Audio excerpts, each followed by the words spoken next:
How to search for friends and pages on Facebook Lite. Hello everyone, welcome to another video. Today in this video, I will be showing you on how to search for friends and pages on Facebook Lite. So now let's get started. First of all, start by launching the Facebook Lite application on your device. Now, tap the magnifying glass icon at the top of the screen to open the search bar. Now, enter your friend's name in the search bar. Results will appear in categories like people, pages, and groups. Now, select people to locate your friend and send a friend request.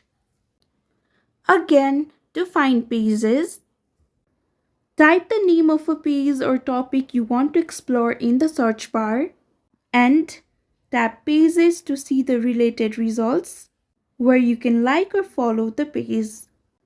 That's it. You can now easily search for friends and pages on Facebook Lite. So, I hope you found this video helpful.